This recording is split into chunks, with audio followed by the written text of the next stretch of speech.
ರಾಯರ ಮಠ ಹುಳಿಮಾವಿನಲ್ಲಿ ನಾನು ಈಗ ಮಠದಲ್ಲಿ ಬಂದಿದ್ದೇನೆ.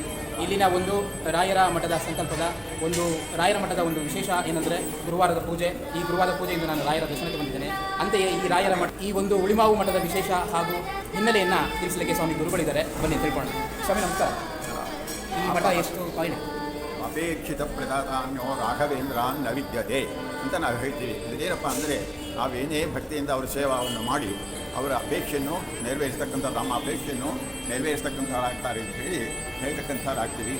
ಆದರೆ ವಿಶೇಷವಾಗಿ ಇಲ್ಲಿ ಅದೇ ಒಂದು ವಿಶೇಷ ಸನ್ನಿಧಾನ. ಯಾಕೆಂದರೆ ನಾನು ಈ ಮಠ ಶುರು ಮಾಡಬೇಕಾದ್ರೆ ಕೇವಲ ಕೈಯಲ್ಲಿ 300 ರೂಪಾಯಿ ಇತ್ತು. ಅದನ್ನು ಯಾರು ಇದುವರೆಗೂ ಕೂಡ ಯಾಕೆ ರಾಘವೇಂದ್ರ ಸ್ವಾಮಿಗಳ ಬೃಂದಾವನ ಮಾಡ್ತೀವಿ, ರಾಯರ ಮಠ ಮಾಡ್ತೀವಿ ಅಂತೇಳಿ ಯಾರನ್ನೂ ಕೂಡ ಯಾಚನೆಯನ್ನು ಮಾಡಿಲ್ಲ. ಯಾಚನೆ ಮಾಡದೇ ಇದ್ದರೆ ಇಷ್ಟೆಲ್ಲ ಯಾಕಾಯಿತು ಅಂತಂದರೆ ರಾಘವೇಂದ್ರ ಸ್ವಾಮಿಗಳ ಅನುಗ್ರಹಕ್ಕೆ ಪಾತ್ರರಾಗಂಥ ಭಕ್ತಾದಿಗಳು ಇದ್ದಾರಲ್ಲೇ ಅವರುಗಳು ಸ್ವತಃ ಬಂದು ರಾಯರು ಪ್ರೇರಣೆ ಆಗಿದೆ ಅಂತ ಹೇಳಿ ಬೇಕಾದ ಸೇವೆಗಳನ್ನು ಮಾಡ್ತಕ್ಕಂಥವರಾಗಿದ್ದಾರೆ. ಸಂಪೂರ್ಣ ಈ ಮಠ ಪಾಯದಿಂದ ಒಂದು ಕಲ್ಲಿಂದ ಹಿಡಿದು ಇಲ್ಲಿವರೆಗೂ ಆಗಿದೆ ಅಂತಂದರೆ ಇದು ಕೇವಲ ರಾಘವೇಂದ್ರ ಸ್ವಾಮಿಗಳ ಪೂರ್ಣ ಅನುಗ್ರಹ.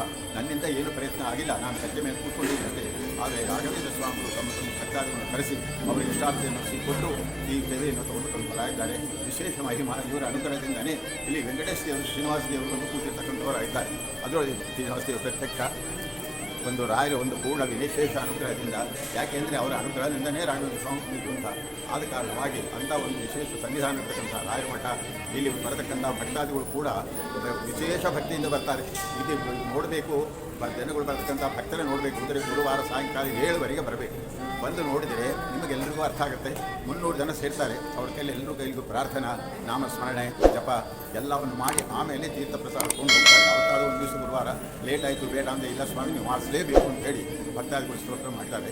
ಎಲ್ಲ ಇಷ್ಟಾರ್ಥವನ್ನು ಸಿಗುತ್ತೆ. ಎಲ್ಲಿದ್ದರೂ ಕೂಡ ರಾಯರು ಇಷ್ಟಾರ್ಥ ಸಿದ್ಧಿ ಮಾಡಿ ಮಾಡ್ತಾರೆ ಭಕ್ತರಿಗೆ. ಆದರೂ ಇಲ್ಲಿ ಒಂದು ವಿಶೇಷವಾಗಿ ಒಂದು ಅನುಗ್ರಹದಿಂದ ಎಷ್ಟೋ ಜನ ಭಕ್ತಾದಿಗಳು ಮಾಡಿದ್ದಾರೆ. ಹುಳಿಮಾವಲ್ಲಿ ಇವರು ಸೇವೆಯನ್ನು ಮಾಡತಕ್ಕಂಥ ಭಕ್ತಾದಿಗಳು ನಮಗೂ ನಿಮಗೂ ಎಲ್ಲಿ ಟಿ ವಿಗಳಲ್ಲಿ ನೋಡ್ತಕ್ಕಂಥವರು ಕೂಡ ಇದು ರಾಯರ ಅನುಗ್ರಹಕ್ಕೆ ಮಾತನಾಡ್ತೀರಿ. ಅದಕ್ಕೆ ನಮ್ಮ ಕಾಮಧೇನವೇ ಅಂತ ಹೇಳಿದ್ದಾರೆ. ಪೂಜ್ಯಾಯ ರಾಘವೇಂದ್ರಾಯ ಸತ್ಯ ಧರ್ಮರಥಾಯ ಭಜತಾಂ ಕಲ್ಪವೃಕ್ಷಾಯ ನಮತಾಂ ಕಾಮಧೇನು. 2 ಹೇಳಿದರು. ಕಲ್ಪವೃಕ್ಷ ಏನಪ್ಪ ಅಂದರೆ ಕೇಳಿದ್ದು ಕೊಡುತ್ತೆ. ಕಾಮಧೇನು ಏನು ಮಾಡುತ್ತೆ, ಅದು ಕೇಳಿದ್ದು ಕೊಡುತ್ತೆ. ಅದರಲ್ಲಿ 2 ಯಾತಕ್ಕೆ ಬೇಕಾಯಿತು? ಕಲ್ಪವೃಕ್ಷ ಇದ್ದಂತೆ ಅಂತ ಹೇಳಿದರೆ ಸಾಕಾಯಿತು, ಅಥವಾ ಕಾಮಧೇನು ಅಂತ ಹೇಳಿದ್ರು ಸಾಕಾಯಿತು. 2 ಯಾಕೆ ಹೇಳಿದ್ರು ಅಂದರೆ ಕಲ್ಪವೃಕ್ಷ ಯಾಕೆ ಕೊಟ್ಟರು ಅಂದರೆ ವೃಕ್ಷ ಎಲ್ಲಿಯೂ ಕದಲೋದಿಲ್ಲ, ನಿಂತಲ್ಲೇ ನಿಂತು ಅದು ನಮಗೆ ನೆರಳು, ಹಣ್ಣು, ಹೂವು, ಕಾಯಿ ಕೊಡುತ್ತೆ. ಅದರಂತೆ ರಾಘವೇಂದ್ರ ಸ್ವಾಮಿ ಕೂಡ ಬೃಂದಾವನದಲ್ಲಿ ಸದಾ ಕಾಲದಲ್ಲಿ ಕದಲಿ ಹಾಕಿ ಬೃಂದಾವನ ಹೊರಗಡೆ ಹೋಗೋಲ್ಲ ಅವರು. ಅದರಂತೆ ಕೂತ್ಕೊಂಡು ಅಲ್ಲಿ ನಮಗೆ ಅನುಗ್ರಹವನ್ನು ಮಾಡತಕ್ಕಂಥವ್ರು ಆಗ್ತಾರೆ. ಎಲ್ಲಿ ಯಾರಿಗೆ ಅಲ್ಲಿ ಭಜತಾಂ ಕಲ್ಪವೃಕ್ಷ ಅಲ್ಲಿ ಹೋಗಿ ಸ್ತೋತ್ರ ಮಾಡಿ, ಜಪ ಮಾಡಿ, ಸ್ತೋತ್ರ ಮಾಡಿ ಎಲ್ಲ ಮಾಡಿದವರಿಗೆ ಅಲ್ಲಿ ಅನುಗ್ರಹ ಮಾಡ್ತಾರೆ. ಬೃಂದಾವನ ಇರೋ ಹತ್ತಿರ ಹೋಗಿ ಸ್ವಾಮಿ ನಮ್ಮ ಬೃಂದಾವನ ಹತ್ತಿರಲಿಲ್ಲ, ಬೃಂದಾವನಕ್ಕೆ ಹೋಗೋದು ಆಗೋದಿಲ್ಲ, ನಮ್ಮ ಕೈ ಕಾಲಿಲ್ಲ, ಅನುಕೂಲ ಇಲ್ಲ ಅಂತ ಅಂಥವ್ರು ಏನು ಮಾಡಬೇಕು? ಸ್ವಾಮಿ ಹಾಗಾದ್ರೆ ಬೃಂದಾವನಕ್ಕೆ ಹೋಗ್ತಾಯಿದ್ರೆ ರಾಯರ ಅನುಗ್ರಹ ಆಗೋದಿಲ್ಲ ಏನಂದರೆ ಹಾಗೆ ನೀವು ತಿಳ್ಕೊಬೇಡಿ. ಅದಕ್ಕೆ ನಮತಾಂ ಕಾಮಧೇನು, ನನಗೇನು ಸ್ವಾಮಿ ಕೈಲಾಗಲು ನಮ್ಮ ಮಠ ಇಲ್ಲ, ನಮ್ಮ ಊರಲ್ಲಿ ನಮ್ಮ ಮನೆಗೆ ಹತ್ತಿರ ಇಲ್ಲ, ನನ್ನ ಕೈ ಕಾಲು ಗಟ್ಟಿ ಇಲ್ಲ, ವಯಸ್ಸಾಯಿತು ಅಂಥೇಳಿ ನಮತಾಂ ಇಟ್ಟಲ್ಲಿಂದೇ ಪೂಜ್ಯಾಯ ರಾಘವೇಂದ್ರ ಹೇಳಿ ಒಂದು ನಮಸ್ಕಾರ ಮಾಡಿ ಕಾಮಧೇನು ಅಲ್ಲಿ ಕಾಮಧೇನು ಆಗಿ ಬರ್ತಾರೆ. ಹಸುವಾಗಿ ಮನೆ ಮುಂದೆ ಬಂದು ಅನುಗ್ರಹ ಮಾಡ್ತಾರೆ. ಅದಕ್ಕೆ ಅಷ್ಟು ಸರಳವಾಗಿರುವಂಥ ಗುರುಗಳು, ಅಷ್ಟು ದಯಾಮಯಿಗಳು ಯಾರೂ ಇಲ್ಲ. ಎಲ್ಲರೂ ಕೂಡ ರಾಘವೇಂದ್ರ ಸ್ವಾಮಿ ಸೇವೆಯನ್ನು ಮಾಡಿ ಅವನ ಅನುಗ್ರಹಕ್ಕೆ ಪಾತ್ರರಾಗಿ ಅಂತ ಹೇಳಿ ನಾನು ಕಡಿಮೆ NR ಕಾಲೋನಿಯ ನಮ್ಮ ಸ್ವಾಮೀಜಿ ಕೂಡ ಬಂದಿದ್ದಾರೆ. ಅಲ್ಲಿ ಕೂಡ ಹೋಗಿ ದರ್ಶನ ಮಾಡಿದ್ದೀನಿ, ಅಲ್ಲಿ ಕೂಡ ಆಗಿದೆ. ತುಂಬ ಚೆನ್ನಾಗಿ ಮಾತಾಡಿದ್ರು. ಸೊ ವಿಶೇಷ ಸಂದರ್ಭ ನಿಮ್ಮೊಂದು ಮಾತು. ಈ ಒಂದು ರಾಯರ ಸನ್ನಿಧಾನ ಅಂತಂದರೆ ಪ್ರಾಣೇಶಾಚಾರ್ಯರಿಗೆ 4T ಬ್ಲಾಕ್ ಇದ್ದಾಗಲೇ ಪೂರ್ಣ ಅನುಗ್ರಹವನ್ನು ಮಾಡಿಬಿಟ್ಟಿದ್ದಾರೆ ರಾಯರು. ಅವರು ಎಷ್ಟು ಒಂದು ಸಣ್ಣದಾಗಿ ಇವತ್ತು ಬೃಂದಾವನ ಮಾಡಬೇಕು ಅಂತ ಮಾಡಿದ್ರೆ ಸಾಕ್ಷಾತ್ ಸ್ವಾಮಿನೇ ಬಂದು ನಿಂತುಬಿಟ್ಟಿದ್ದಾರೆ. ಪ್ರಾಣೇಶ ರಾಯರಿಗೆ ಕಾಮಧೇನು ಕಲ್ಪವೃಕ್ಷ ಓಡಾಡಬೇಕು ಅಂತ ಅವ್ರಿಗೆ 2 ಒಳಗಡೆ ಸೇರ್ಕೊಂತಾರೆ. ಇಂಥ ಪವಿತ್ರವಾದ ಕ್ಷೇತ್ರದಲ್ಲಿ ಈ ಒಂದು ಸನ್ನಿಧಾನವನ್ನು ತಂದು ಎಷ್ಟು ಜನ ಭಕ್ತಾದಿಗಳನ್ನು ಉದ್ಧಾರ ಮಾಡಿ ತಾವು ಇದು ಮಾಡಬೇಕು ಅಂತಲ್ಲ, ಜಗತ್ತಿಗೆ ಎಲ್ಲರಿಗೂ ಒಳ್ಳೆಯದಾಗಲಿ ಅನ್ನೋಕ್ಕೋಸ್ಕರವಾಗಿ ಪ್ರಾಣೇಶಾಚಾರ್ಯರು ದೊಡ್ಡ ಕಾರ್ಯಕ್ರಮವನ್ನು ಮಾಡಿ ರಾಯ ಸನ್ನಿಧಾನವನ್ನು ತಂದಿಟ್ಟಿದ್ದಾರೆ. ಇಲ್ಲೆಲ್ಲ ಬಂದ ಭಕ್ತಾದಿಗಳು ತಮ್ಮ ಇಷ್ಟಾರ್ಥಗಳನ್ನು ನೆರವೇರಿಸ್ತಾ ಇದ್ದಾರೆ, ಅನುಗ್ರಹಿಸಲು ಪಾತ್ರರಾಗ್ತಾ ಇದ್ದಾರೆ.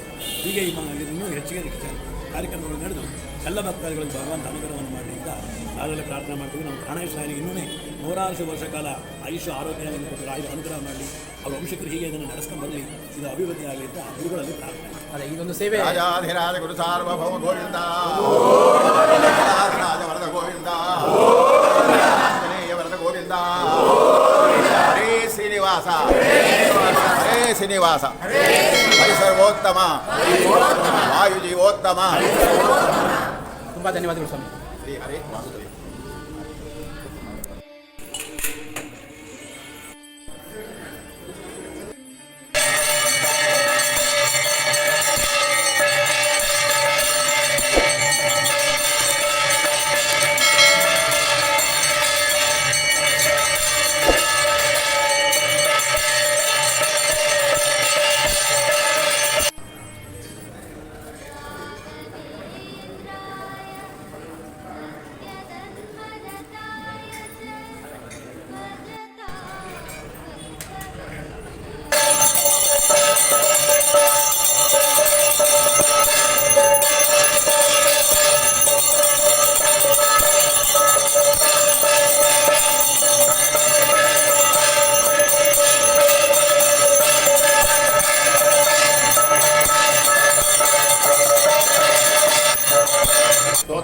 ಗಂಗಾ ನೈವೇದ್ಯ